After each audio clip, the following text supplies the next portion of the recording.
Hey everyone, and welcome as we continue our study through the New Testament, looking at the New Testament church. And today we're going to be in First Peter. This is the shortest reading we've had so far. It's First Peter 3, verse 7, and this is Peter's instruction to husbands. And I don't know why it was one verse. Maybe it's because us men are simple, and he kept it simple. I don't know, but Paul kind of does a similar thing in one of his writings with where he talks to wives first and then to the husbands. And so Peter does the same thing, and along the same vein. And so we'll look at that. We'll read this verse real quick and then kind of dive into the notes for the husbands. He says in 1 Peter 3:7, in the same way, you husbands must give honor to your wives. Treat your wife with understanding as you live together. She may be weaker than you are, but she is your equal partner in God's gift of new life. Treat her as you should, so your prayers will not be hindered. And so, again, he gives a verse here to this, and he starts out in saying this, he says in the same way, and it's the same like instructions that he gave. Starting with respecting authority, then the ones he gave to the servants and the slaves, and then the instructions he gives to the wives. He said, husbands have a particular responsibility within the household, right? They are, they have a responsibility. Paul tells them that they are to love their wives as Jesus loved the church, and so that's a continuation. That's a continue on there, and so he's saying in the same way, us husbands, right? You need to respect your position. You need to be the type of husband that you're supposed to be, and in the household. And so he's giving them instructions there. And then he goes on to talk about how, and again, when we're reading this, sometimes we may not like this, but when he says she may be weaker than you are, right? What he's talking about here is I believe in physical stature, right? And this is a given thing. It's not always the case, right? But in general, men are stronger than women. And so that's not I don't think that surprises anyone. When it comes to physical strength, let me put it that way. And so that's what Peter is referring to here. And so, since women are typically physically weaker, right, than men, and were often less able to assert themselves in the society, the husband had the duty, right, of protecting and caring for his wife. And so that's why Paul brings that up, especially in the society that they lived in. And I think sometimes we forget that, right? We always, when we're reading the Bible, we forget we bring the Bible into our context when we're reading it. So when we read something like this, right, this day and age, to go around and tell a woman that she's weaker than you are is insulting, right? And even though it is a fact, right, it's not something we typically bring up or discuss or talk about. But this day and age, right, it was something that they were very aware of because of the culture and because of how the society was towards women, especially in that day.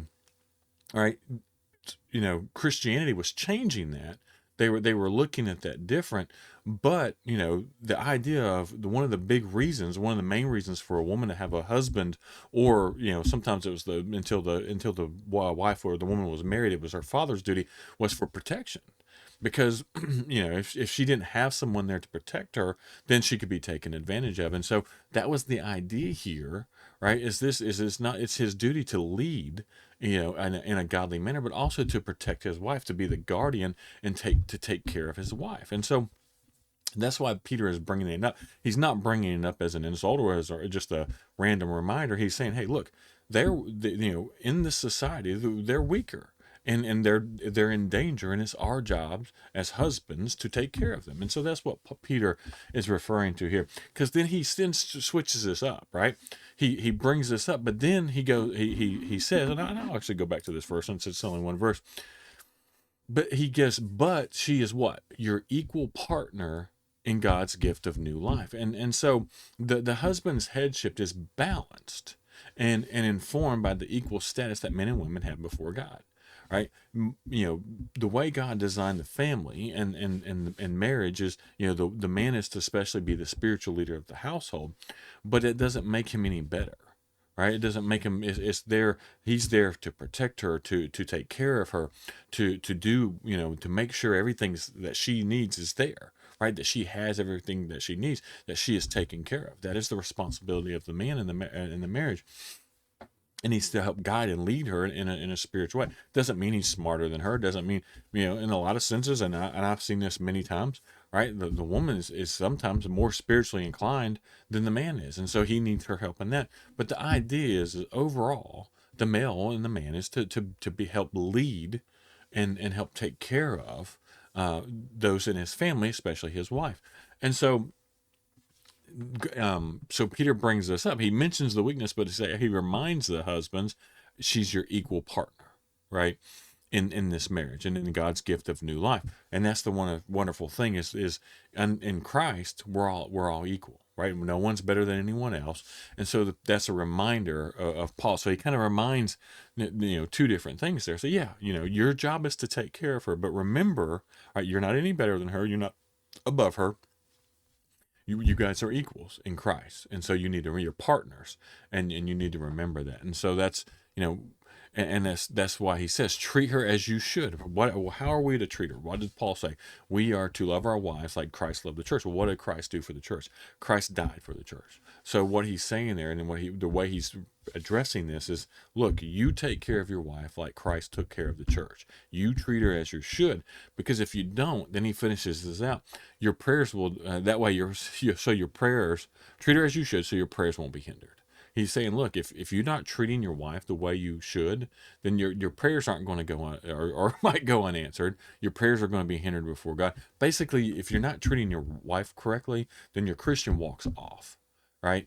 And so you need to make sure that you're taking care of your wife, that you're doing your way you should, that you're treating your wife the way that you should. And it's not this I'm lorded over you, I'm the leader of this house, you're going to do what I say type of attitude. It's you're my partner in this marriage, and we're going to do this together, and I'm going to lead you. Right, that's the thing, and that's what I talked about yesterday. Like, you should be the type of man that a woman wants, that the woman would want to lead her, right? Saying, hey, I want to be with this guy. I trust him. He's a godly person. He's not perfect, right? But man, he wants what's best for me. He wants what's best for us, and we're going to do this together. That's what a marriage, especially a Christian marriage, looks like. And sometimes, even in Christianity, that's been messed up, that's been twisted to look like something it shouldn't. And so, husbands, right? I know this is one verse, but there's a lot in this one verse of how we are to take care of our wives, how we are to treat our wives, and how we are to behave as husbands, and make sure that they are taken care of, that they are protected, and that's our job, right? That is our God-given duty, and we need to make sure that we do that, and we do the best we can. And we love our wives like Christ loved the church. And so I hope that you learn from that. Like I said, I know it was one verse. There's a ton packed into this one verse that you could do series on this kind of stuff, and really get to the truth of what marriage looks like, what a husband and wife relationship looks like in the household. And so, but again, I hope that you're learning from this as we go through these. So tomorrow, he then goes and he addresses all Christians. So we'll look at that tomorrow. But as always, I appreciate everyone who takes the time to watch these. I encourage you to subscribe to our channel if you haven't done so. That way you can continue to follow along with us. Like I said, as always, I appreciate everyone who takes the time to watch, and I hope y'all have a wonderful day.